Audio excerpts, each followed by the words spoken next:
Hi, I'm Kirsten Jacobson. Hi, I'm Ron Chiarello. And we're up here at the Reach Earthship community, 8,200 feet above sea level.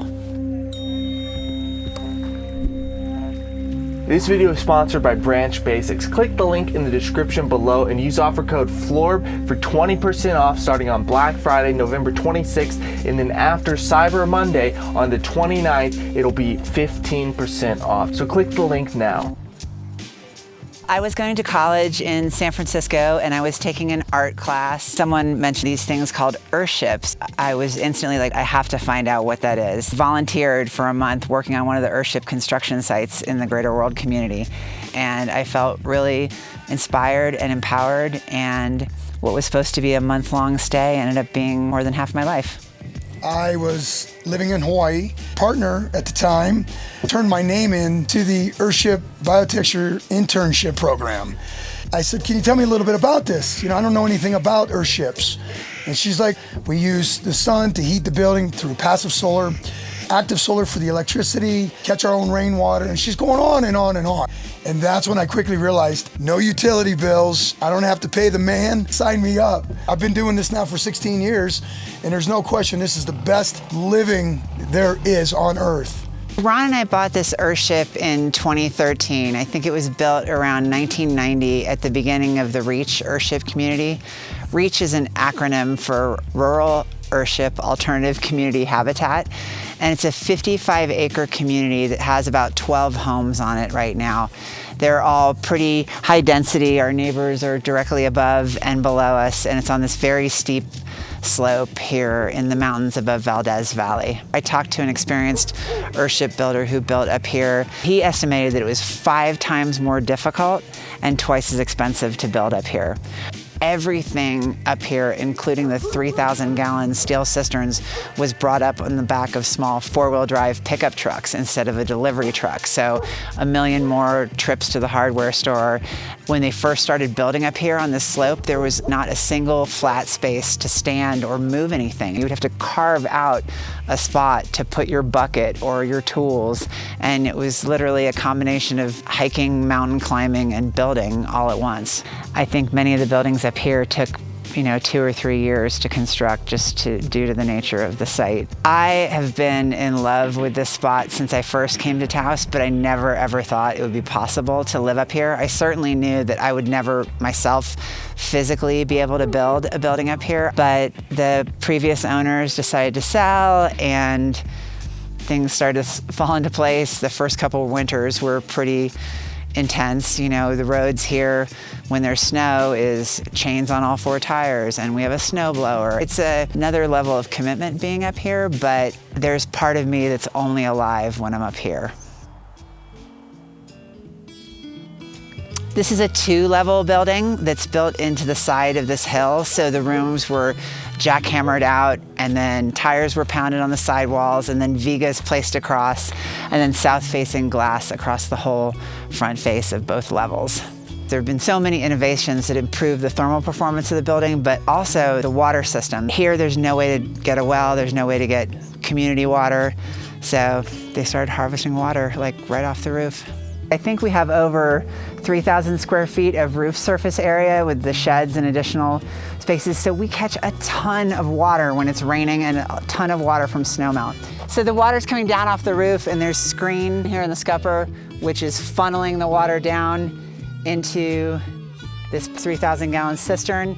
When the water is full enough to be at the top of the cistern, there's an overflow pipe to another 1,000-gallon cistern, and then that water overflows all the way down there to my neighbor's driveway, where we have another 3,000-gallon cistern. Now, if we need to use that water, we're gonna have to pump it back up to this system, but we basically have 7,000 gallons of water stored right now. A distinctive feature of many of the Earthships is this angled glass, which is planned to be perpendicular to the winter sun at the lowest point in the sky, so you're getting the most amount of solar gain on the shortest day of the year and the least in the summer. Glass isn't really meant to lay on its side, and so sealing it up for waterproofness, putting window dressings on it, all that is more difficult when it's angled. We have shade cloth on the outside of the upstairs for the summer. Once the sun gets into the building, it's kind of already heating it up. So if you cover the outside, it helps cool the building in the summer. And since we bought the house, we quadrupled the size of the solar system. There were 4 panels up on the roof. We doubled the size of those 4 panels, and then we added these 4 panels on this pole mount. So we have about 2 kilowatts of electricity. This is not a track rack. It doesn't track throughout the day, but it has a hinge where we can tilt it for summer and winter sun angle. So the sun is high in the sky, we lay the panels back like this, and then as it gets low in the sky, it becomes more vertical. And they both go into the battery bank room and charge the battery bank. These are 12-volt deep cycle batteries. A lot of people are doing 24-volt systems now, but this house runs on 12-volt. We have AC circuits and DC circuits in the house. So DC for lights, pumps, and refrigeration, and the inverter AC for Wi-Fi, TV, stereo, anything you need to plug in. That's everything on the outside. Let's go check out the inside.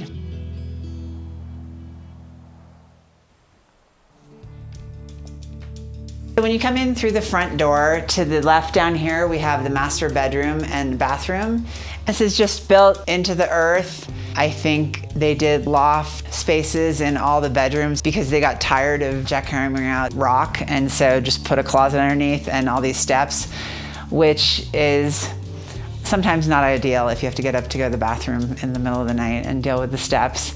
But you can see the vigas here, which is the roof structure, and we actually added the skylight that's above the bed there that didn't have that originally, so we put that in afterwards. The newer buildings has glass between the front glass and the living space, creating a thermal buffer zone and a place for the plants and a place that stabilizes the temperature, and so you can keep it a lot more stable and warm in the newer buildings. This bathtub is made out of cans laid in cement and then plastered. Can walls are a way you can build a light, strong concrete matrix without using forms, and so they're used for a lot of planter walls, end walls, sculptural details. It's easy to work with them. The sinks here both go directly into the planters. They don't recollect the gray water to flush the toilet like the new ones, but fortunately we have enough fresh water, so we flush the toilet with regular fresh water. So we can come in here to the living space. This has a Kiva fireplace, but one of the previous owners also installed a wood stove, which is kind of strange to have both these units in one space. I think we may end up putting a fireplace insert to burn wood in the Kiva and get rid of the wood stove.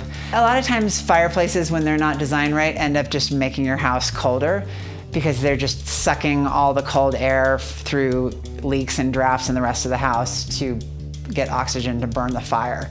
So sometimes the only warm place is right directly next to the fire, and it's made the rest of the house colder. I love the kitchen. It's got storage space and the island for cooking. It does, like the other houses, use propane for cooking. We have a solar oven that we use occasionally, but if you want a hot cup of coffee first thing in the morning, just use the stove.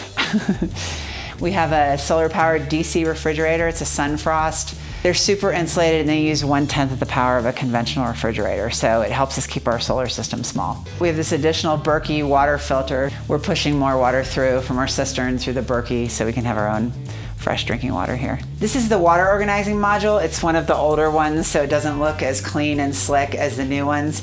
But it's taking the water from the cistern, it's got a pump, and it's pushing it through a series of filters. Some of it gets sent to the solar hot water heater and goes also to the pressure tank, so you can have conventional household pressure at all your fixtures. There's a pre-filter before the pump that protects the pump, and then there's a filter after the pump to clean up more, and then there's drinking filters to clean up an additional step. And so the drinking filter has its own separate line because it's going through finer filters, it slows down the flow. The rest of the water is just particle filtered before it gets to your spigots. The kitchen sink water flows through here into this reception cell, and we have this very basic setup where we have a single pantyhose stocking catching food particles and whatever's going down the drain so it doesn't clog up the gray water cell. And so periodically we unclamp this and toss this into the garbage and put a new one on. So this bathroom has a bottle wall that's made out of wine bottles. Again, 2 bottles cut in half and the ends taped together to make these bottle bricks, and they're laid in cement and then plastered. If you imagine in any conventional home, you turn on the water and a fair amount of water goes down the drain while you're waiting for the water to get hot. So we have a valve here. You switch the valve before you take your shower, before you turn it on, and that sends water up onto the roof and runs and runs and runs, recollecting in the cistern. And then you can feel when the pipe is hot, turn the valve off and turn on the shower, and you have instant hot water, none of it wasted. So this toilet is just a conventional low flush toilet, and we're flushing with fresh water because we don't have the gray water flush. But as I mentioned, we have plenty of fresh water. This is just a smaller version of the master bedroom. We've got operable skylight. Sometimes we move into this bedroom in the winter from the master bedroom because the other end of the house is a lot colder than it is up here. It's hard to get enough heat to counteract the cold, cold mass of the frozen mountain itself. Now this space up here is a lot warmer than the downstairs. It's probably 10 degrees or more warmer in the wintertime because of heat rising up the stairs and up through these slats and heating this space. You become very integrated into the home when you are building your systems into that home. I think it's probably the most valuable thing as a homeowner. You know, you don't have that fear factor that, oh my goodness, I'm gonna have this thousands of dollars on a service call because I don't know what I'm doing. I have no idea where my power comes from. I don't know how long my power is gonna keep coming. These buildings, these homes, we can produce so much power and so much water, and so much food that I could literally power an entire block. I think learn as much as you can about all these different methods. There's lots of books and information. There's personal stories and channels on YouTube of people that are living off the grid, and try and determine for yourself where you fall on the off-grid spectrum. There's sustainable communities, there's villages of tiny homes, there's people living in off-grid vans. There's a whole spectrum, and what do you want? How are you going to be comfortable? There are little things, small steps to try to get, inspired. And then when you're there, when you're inspired and you see the benefit, not just to the environment, but to you in your pocketbook, then you start really digging in. Kirsten is writing a book to help you educate yourself on what it takes. When you're ready, we'll be there to help y'all. Branch Basics is a one concentrate for everything model. You simply fill each bottle up to the water line and then add the concentrate to the soap line and then top it off with water and start cleaning today. One bottle of concentrate makes 3 all-purpose cleaning bottles, 3 bathroom bottles, 3 streak-free bottles, 3 foaming wash bottles, and does 64 loads of laundry. And so when you run out of cleaner, you only need to repurchase the concentrate bottle to refill all of your bottles. So it's a savings of 12 plastic bottles each time you refill. Branch Basics is sustainable, biodegradable, and it's plant and mineral based. And having the one concentrate that does everything helps you eliminate on clutter, which is great if you're living in a small space. So click the link in the description and use offer code FLORB and get 20% off starting on Black Friday, November 26th. And then after Cyber Monday, the 29th, that code will get you 15% off. So even if you missed the Black Friday special, you'll still be able to get 15% off. So click the link in the description. Start tossing the toxins and cleaning today. Thank you for watching and have a great week.